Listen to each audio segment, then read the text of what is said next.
एक बढ़िया सवाल जो कंपटीशन में अक्सर पूछा जाता है, निधन रोग निरोग। देखिए हमको लग रहा है कि 90% जगहों पे आप निरोग गलत लिखा हुआ देखेंगे। निरोग जो है वो ऐसे नहीं लिखा जाता है, निरोग ऐसे नहीं लिखा जाता है। निरोग क ख ट ठ प फ आएगा तो श में परिवर्तित हो जाएगा, षटकोण वाले शब्द। अगर च छ आए तो श में परिवर्तित हो जाएगा। या तो वैसे को वैसे रख दीजिए निसंकोच, लेकिन अगर संधि में जोड़ेंगे तो ये बनता है निसंकोच। ये क्या बनेगा? निसंकोच बनता है। नमस्कार साथियों, पिछले वीडियो पे मैंने आपसे वादा किया था कि निह कि रूप कब परिवर्तित हो जाते हैं वो मैं बताऊंगा। जैसा कि पिछले वीडियो में मैंने बताया था कि निह का अर्थ क्या होता है, तो अर्थ ये होता है कि विपरीत, निषेध, अभाव, यानी कि जब किसी के आगे उपसर्ग के रूप में लगता है तो उसके अर्थ को बदल देता है। बदल का मतलब उल्टा कर देता है, विपरीत कर देता है। जैसे कि जल में लगा दीजिए तो हो जाता है निर्जल, यानी उल्टा कर दिया। मर्म में लगा दिए तो निर्मम हो जाता है, लेकिन छल में लगा दीजिए तो निश्छल हो जाता है। तो एक बार वो निर बना और एक बार निश बना वो, ठीक है, तो उसके रूप बदल जाते हैं। तो हम लोग सिर्फ इतना देखेंगे कि इसका रूप कैसे बदल जाता है। जैसे एक बार ये हो जाएगा, निह तो है सीधा सीधा दिख रहा है, एक बार ये हो जाएगा निर, एक बार ये निर में बदल जाता है, ठीक, एक बार ये बड़ी नी में बदल जाएगा। ध्यान दीजिएगा यहाँ पे छोटी है, छोटी की मात्रा है, लेकिन बड़ी की मात्रा बदल जाएगा। लेकिन एक बार ये निश में बदलेगा, एक बार ये निश दिखेगा शब्द, फिर ये निस में बदलेगा। तो आखिर ऐसा क्या है कि अर्थ तो वही है, लेकिन अलग अलग रूल के हिसाब से, अलग अलग नियम के हिसाब से इसके रूप बदलते चले जाते हैं। तो आखिर वो कौन सा नियम है और किसके साथ लगता है तो ये रूप अपना परिवर्तित कर लेता है, वही हम लोग आज जानेंगे। ठीक है, चलिए मैं बताता हूं। तो देखिए पहला नियम क्या कहता है। पहला नियम कहता है कि निह के बाद अगर कोई शब्द इधर से आ रहा है, ठीक, तो उस शब्द का जो पहला अक्षर होगा वो किसी भी वर्ग का, किसी भी वर्ग का, वर्ग मतलब क ख से लेके अंग तक, च छ से लेके इया तक, या ऐसे, ठीक है, तो किसी भी वर्ग का तीसरा, चौथा और पांचवा वर्ण आना चाहिए। यानी कि क ख ग घ अंग में से क्या क्या आना चाहिए? तीसरा, चौथा, पांचवा, यानी ग आ जाए, घ आ जाए और अंग आ जाए, क ख नहीं आना चाहिए। इसी तरह से अगर च वाले में से आए तो च छ नहीं आना चाहिए, बाकी पीछे का तीसरा, चौथा, पांचवा आ जाए। ट ठ ड ढ में से तो बात समझ में आ गई कि आगे के दोनों नहीं आने चाहिए, पीछे के तीनों आने चाहिए, ठीक। या य र ल व ह, य र ल व ह अगर आ जाए, या स्वर आ जाए, कोई भी स्वर, अ से लेके औ तक कोई भी स्वर आ जाए, तो ध्यान से देखिएगा, निह के बाद अगर पीछे से कोई शब्द आ रहा है तो शब्द का जो पहला व्यंजन होगा जो इसमें आके जुड़ेगा वो क्या क्या होना चाहिए? तो तीसरा, चौथा, पांचवा वर्ण होना चाहिए, या य र ल व ह होना चाहिए, या स्वर होना चाहिए। तो ये जो निह है यह नीर में बदल जाएगा। यह किस में बदल जाएगा? नीर में बदल जाएगा। एग्जाम्पल देखिएगा, अगर लिखा जाए निर्जल, ऐसे लिखा जाता है ना, निर्जल, निर्जल, तो ये पीछे से निह के बाद ये ज आ रहा है ना, ज, तो ज को किस क्रम का व्यंजन है? तो च छ ज तीसरा है, देखिए तीसरा लिखा हुआ है, ठीक। इसी तरह से मान लिया होता है निर्झर, निर्झर, तो झ च छ ज झ चौथा है तो हो गया। ठीक है, निर्मो पांचवा हो जाएगा। ठीक, तो तीसरा चौथा पांच इसमें से देख लिया जाए। एक शब्द होता है निर्यात, निर्यात निधन यात, यो आए इसमें कहा जाएगा। ठीक, निधन लज्ज, लज्ज लज्जा से बनता है लज्ज, निधन लज्ज तो होता है निर्लज्ज, इसमें से भी आ गया। ठीक है, स्वर का भी एक आध एग्जांपल देख लिया जाए। स्वर का देखिए, अगर लिखा हो निधन आशा, आशा तो ये बन जाएगा निर, निर बन जाएगा। और र में जब अब आ जुड़ेगा तो ये हो जाएगा रा, रा जुड़ेगा ना तो हो जाएगा नि, और र पर आ ये जुड़ जाएगा, हो जाएगा रा, और ये फिर शा, निराशा। ठीक है, एक और बढ़िया शब्द ले लीजिए। लिखा होता है निधन अपराध, क्या लिखा है? निधन अपराध, तो ये र में परिवर्तित हो जाएगा, हो जाएगा। और पीछे से आ रहा अ, तो अ देखिएगा जब पीछे से आ रहा है तो आ की मात्रा नहीं, ध्यान दीजिएगा, सिर्फ अ आ रहा है तो ये र पूरा हो जाएगा निरपराध।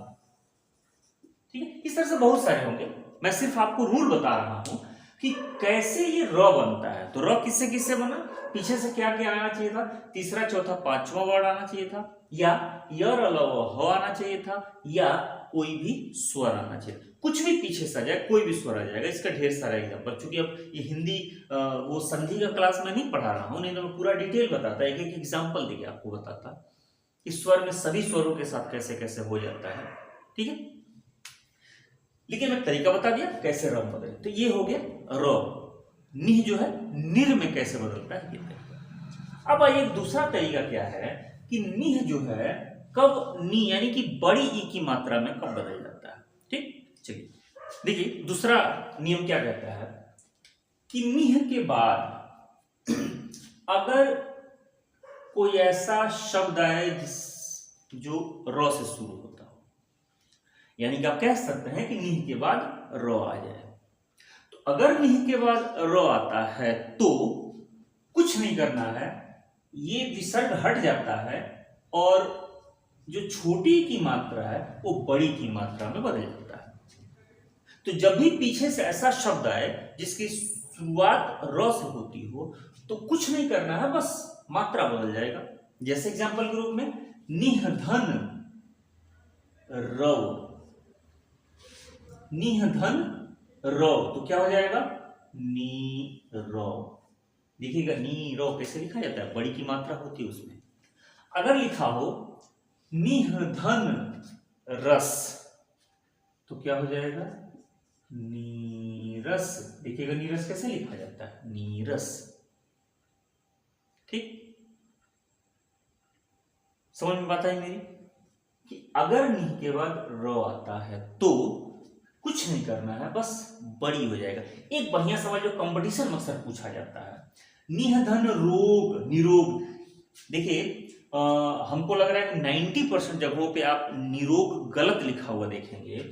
निरोग जो है वो ऐसे नहीं लिखा जाता है, निरोग ऐसे नहीं लिखा जाता है। निरोग हमेशा बड़ी की मात्रा से लिखा जाता है, निरोग हमेशा ऐसे लिखा जाता है। क्यों? क्योंकि निधन रोग, रोग नहीं है। तो जब पीछे से र आया तो छोटी की मात्रा किसमें परिवर्तित हो गई, बड़ी में परिवर्तित हो गई। तो निरोग कैसे लिखा जाएगा, निरोग ऐसे लिखा जाएगा। ठीक है, तो एक ये नियम था। पिछले में हमने देखा कि र में बदलता है, और इसमें मैंने देखा कि छोटी ई कैसे बड़ी में बदल जाती है न के साथ। ठीक है, अब अगले रूल पे चलते हैं। देखिए अगला रूल ये कहता है कि ये निह जो है इसके साथ जो विसर्ग है वह कब श, श और स में बदलता है। इस नियम में हम देखेंगे कि विसर्ग जो है वह श, श और स में कैसे बदल जाता है। ठीक है, तो बिना लाग लपेट के चलिए मैं बताता हूं।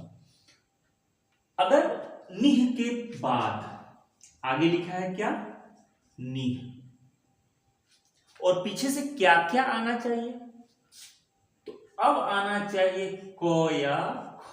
याद है ना, पिछले अभी हम एक इससे पहले जो रूल बताया जिसमें र बनना था उसमें क ख नहीं आ रहा था, पीछे का तीनों आ रहा था। क ख आ जाए या, ट ठ आ जाए या, प फ आ जाए। पीछे से क्या क्या आना चाहिए, क ख ट ठ प फ। देखिएगा च छ नहीं मैंने लिखा है, मैंने त थ नहीं लिखा है। अगर ये 6 व्यंजन आते हैं तो ये जो विसर्ग आपको दिखाई दे रहा है यह षटकोण वाले श में बदल जाएगा। अभी एग्जाम्पल इसका देखा जाएगा, ध्यान से देखिए। अगर नहीं के बाद च या छ आएगा तो यही विसर्ग श में बदल जाएगा, और अगर नहीं के बाद तो या थ आए तो ये विसर्ग स में बदल जाएगा। खूब बढ़िया से देख लीजिएगा, निह निह निह, पीछे से क्या आ रहा है और इसका रूप कैसे परिवर्तित हो जा रहा है। क ख ट ठ प फ आएगा तो श में परिवर्तित हो जाएगा, षटकोण वाले श। अगर च छ आए तो श में परिवर्तित हो जाएगा। इसे हम लोग बड़ा स कहते हैं, शल्यम वाला स कहते हैं, अपनी अपनी भाषा है। पीछे से अगर त थ आए तो स में परिवर्तित हो जाता है। इसे दंत स कहते हैं, छोटा वाला स कहते हैं, ठीक है, अपनी अपनी भाषा। एग्जाम्पल देख लीजिएगा। अब एग्जाम्पल ये है, एक बात बताइए, अगर लिखा हो निधन कलंक, अगर लिखा हो निधन कलंक, तो बताइए निधन अगर कलंक लिखा हो तो निष्कलंक होता है, तो निष्कलंक में कौन सा श होता है, यही वाला श होता है। ये विसर्ग हट के और ये वाला श हो जाएगा निष्कलंक, ठीक, समझ में आता है। एक और ले लीजिए, निह के बाद अगर फल लिख दिया जाए तो क्या बनता है, निष्फल बनता है, निष्फल। तो कौन सा स लगेगा, यही वाला स लगेगा, ठीक है। और आप लोग ढूंढिएगा, जो भी मैं एक दो एग्जाम्पल में आपको बताता चलना। अब देखिएगा ये वाला अगर लिखा, अब मैं थोड़ी देर पहले इसमें का एक शब्द प्रयोग मैंने किया था, निह के बाद अगर चय लिखा हो, चय, तो पीछे से क्या आ रहा है, च आ रहा है, तब विसर्ग किसमें बदलेगा, श में बदलेगा, तो हो जाएगा निश्चय। लिखा हो निधन छल, तो किस क्या हो जाएगा, निश्चल। तो अब च छ के साथ निश्चल तो होगा। आप ये भी आप यहां पे आप जान पा रहे हैं कि निश्चल लिखना है तो शुद्धि अशुद्धि जो होती है कैसे लिखना है, कौन सा श है कि स है कि कौन सा है, लिखना तो है। तो ये क्लियर हो गया। अब देखिए निधन ताप, तो निस्ताप, अब कौन सा स लगेगा, ये वाला लगेगा, निस्ताप, ठीक है। निधन तेज, तो क्या बनेगा, निस्तेज, तो कौन सा स, ये वाला स। बात समझ में आ गई। एक और नियम है अभी इसी के साथ, निह के बाद रूल ये कहता है कि श श स, देखिएगा निह के बाद क ख ट ठ प फ या त च छ या त थ आए तो इस स में बदल रहा था, लेकिन रूल ये कहता है कि निह के बाद अगर इन तीनों स में से कोई आ जाए, अगर इन तीनों स में से कोई आ जाए तो पुनः यह विसर्ग उसी स में एक बार और बदल जाता है। जैसे अगर लिखा हो निह धन संकोच, अगर लिखा हो निह धन संकोच, तो क्या लिखा जाता है? आप क्या करेंगे उसमें? तो या तो ऐसे को वैसे रख दीजिए निसंकोच, लेकिन अगर संधि में जोड़ेंगे तो ये बनता है निसंकोच। ये क्या बनेगा? निसंकोच बनता है। अगर लिखा हो निह धन शासन, निह धन शासन, तो क्या बनता है? बनेगा निशासन। ठीक है, ये बहुत बार पूछा जाता है एक शब्द, हालांकि इसी नियम के अनुसार दूह से भी बनता है, जैसा मैं नी से बना रहा हूं ना, तो वो दूह से भी बन जाता है, दूह से भी बन जाता है, सेम यही चीज है। तो एक शब्द बहुत बार पूछा जाता है, दुशासन कैसे लिखा जाता है? तो सेम यही नियम है। नी मैंने लिखा है तो नी की जगह पे आप दूह लगा दीजिए, तो दुहधन शासन, दुशासन।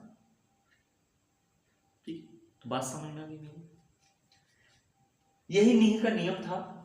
निह कैसे कैसे अपना रूप बदल देता है, उसके पीछे से कौन सा शब्द आएगा, कौन सा व्यंजन आएगा, वर्ड आएगा कि निह अपना रूप बदल देता है। कभी र में, कभी सिर्फ ई की मात्रा बदलेगा, कभी बड़े श में, संयम वाले श में, या छोटे श में। ठीक है, उम्मीद करता हूँ कि मेरी बातें आपको समझ में आई होंगी। ठीक है, अगर समझ में आई तो प्लीज़ चैनल को सब्सक्राइब कीजिएगा, लाइक कर दीजिएगा, यार दोस्तों में शेयर कर